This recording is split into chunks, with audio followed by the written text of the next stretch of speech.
It's finally here. The bike so many people have been waiting for, and the worst kept secret in the bike world. Mathieu van der Poel has been spotted riding the bike numerous times and even winning on this brand new bike. Yes, I'm talking about a brand new Canyon Aeroad, and not just a lick of paint like we saw with the Ultimate last week, but a brand new bike that has been 4 years in development. Though on first impression, it does look remarkably similar to the current bike, but this new one is faster, stiffer and lighter, naturally. Oh, and it's disc brakes only, I'm afraid. There is no rim brake option, but there is a new Japanese carbon fibre CFR version that takes the weight down to just 7.26 kilograms in the lightest Dual Race Di2 build. I will be getting my hands on this bike to review later this month, so make sure you subscribe to my channel if you want to see my opinion on the Aeroad. I'll be really interested to see how it compares to the previous Aeroad, and I've ridden many versions of the Aeroad over the years since it launched many years ago, so I can't wait to find out what it's all about and see it in the flesh. But for now, let's dive into the bike and what is new. But first, a quick bit of history. The original Aeroad was launched way back in 2011. This was a big year for aero road bikes, and most bike brands joined the party. There's the first Specialized Venge and the Scott Foil, to name a few examples. And at the time, Canyon was still a pretty small bike brand, especially here in the UK. Fast forward to 2014 and the second generation Aeroad came along. It was launched at Tour de France in Leeds. I was there for the launch, remember it well, and by then the company was on the rise, sponsoring World Tour teams, winning races and becoming a big presence here in the UK cycling market, and the Aeroad was a big step forward from the previous design. And like the Ultimate, a disc brake option was added in 2017. But since then, just spec and paint changes and the bike generally become more affordable. Now, 3 years is about the usual model cycle for a bike brand, but this basic design was first introduced in 2014 and would have been at least 2 years in development by then, so starting to show its age. And in this time, Canyon's rivals have moved the aero bikes on in leaps and bounds, so Canyon really needed an update. And because it's clear from the comments that many of you were expecting and waiting for a new Aeroad and didn't want to buy a current bike until something new came along. So what have we got then? Well, let's dive in. This new 2021 Canyon Aeroad looks identical to the one it replaces, but despite its looks, it's a next generation Aeroad using a brand new RO65 platform, which is a culmination of 4 years of work by the engineers, designers and product managers, according to the Canyon press release. So yes, it looks the same, but it's a brand new bike. Every tube, every aspect has been totally redesigned. Some numbers for you then. Canyon claims the new Aeroad is 7.4 watts faster, is 170 grams lighter and 14% stiffer. Pretty decent improvements on a bike that already scored pretty well in these 3 areas already. And these improvements apparently come with no compromise on the smoothness and ride quality, which has long been a positive attribute of the Aeroad. The changes then are subtle, but every tube has been redesigned. The fork blades are deeper, the head tube is deeper, the seat tube is deeper above the drop rear stays, there's a fatter seat stay design, an all new aero seat post and a deeper down tube. Deeper is a key word here, really maximising aerodynamics on every tube profile by really stretching out to its length but maintaining the low weight and compliance of the previous model. Those improvements have taken 4 years to find, which does make you wonder how it's taken them so long. I guess since the current Aeroad was doing so well, winning races, there wasn't as much pressure to rush out a replacement, so they could afford to take their time. These aero improvements have been in collaboration with Swisside, a highly regarded aero company with its own line of wheels. And of course, they've had tons of feedback from arguably the best bike racer in the world right now, Mathieu van der Poel. Testing was done via the usual CFD and validated in the wind tunnel, but they used carbon fibre dummy legs to simulate a cyclist on the bike. It says without the dummy legs, the bike is 7.4 watts better than the old bike.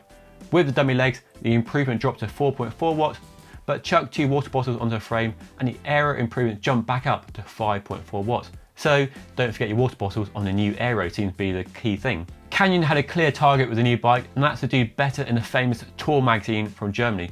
They do their own independent testing of stiffness and weight and aerodynamics, and in their testing last year, they showed the current Aero compares well with key rivals, trailing the Cannondale System 6 and Cervelo S5, but ahead of the old S-Works Venge and Trek Madone. So Canyon's target was to beat all those rivals. Canyon is confident the new bike meets this target, but we'll have to wait and see until Tour magazine tests the new bike compared to rivals to know for sure.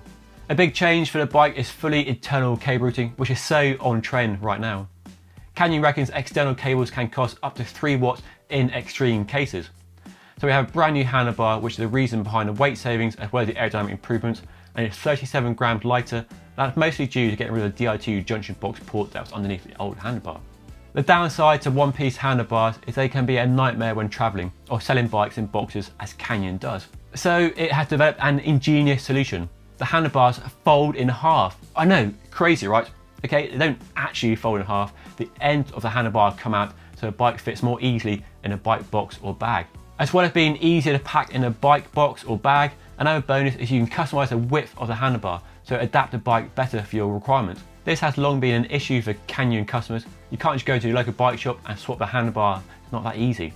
So this new solution offers up to 20mm of adjustment on either side for a total of 40mm.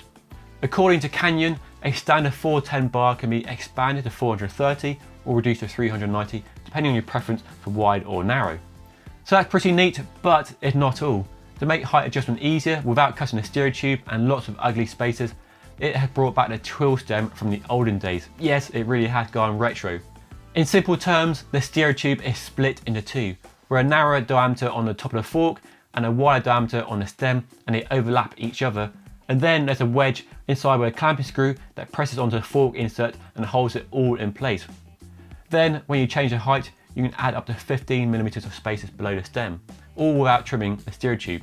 It sounds a bit complex and will be easy to show you when I have the actual bike in my hands, but it's a really neat design. I can't wait to try it out.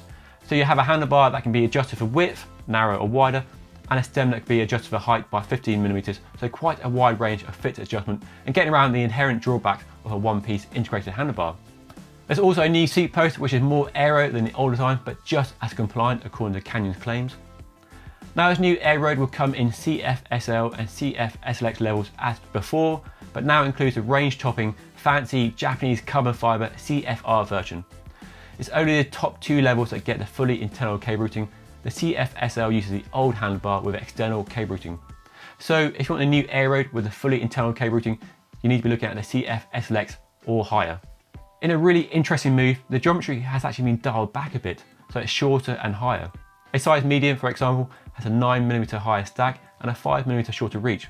So basically the handlebars are higher and closer to you. And this is based on feedback from both sponsored pros and customers who found the regular pro geometry a little too extreme.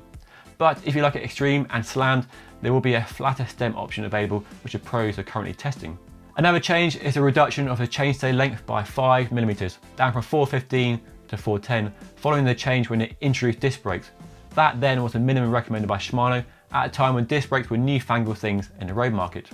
Tyre clearance hasn't changed on the new Aeroad, so it's still 30mm, just like the old bike. But interestingly, all bikes are being spec'd with a narrower 25 front tyre for better aero and a wider 28 rear tyre for more comfort. So narrow on the front for more aero, smaller frontal surface area, and it says the rear tyre has no impact on aero, so you can benefit from the comfort with no side effects. For prices, you're best off going to the Canyon website in your region for the currency where you live, but an Aeroad starts at €3,300 for a CF SL7, €5,000 for a CF SLX 8 Di2, and a flagship CFR 9 EPS costs €9,000 with 8 models to choose from in total. And they're on sale now, so go to the website, you can buy a Canyon Aeroad right now. The lightest model is a CFR with Dura Di2 with a claimed 7.26 kilograms for a size medium. So in summary, we're looking at a brand new Aeroad that's lighter, stiffer and more aero. The fit adjustment is really clever and really neat, with an interesting design on the stem steer tube to allow 15mm of height adjustment. And the width adjustment is a really interesting feature. Haven't seen anything like that in the bike world. Can't wait to try it out and see how it impacts handling. Hopefully they've done the engineering behind it, and I'm sure they have. It's still a good looking bike, and a bike we know can win races because Mathieu van der Poel has already been winning races on this very bike. The prices, as usual from Canyon, look fairly competitive. A good range of choices. Only 8 models to choose from, so not a big range, but some nice options in there. But that is the Canyon Aeroad 2021, a brand new bike, 4 years in development, long overdue update to a very, very popular model. What do you think of it? Let me know in the comment section down below. Is it a bike in your shortlist? Are you rushing to the Canyon website now to buy a new bike? I'd love to hear from you. That's all for now. Thank you for watching. Take it easy. Don't forget to like and subscribe. Follow me on Instagram for behind the scenes, and I'll see you all again next time.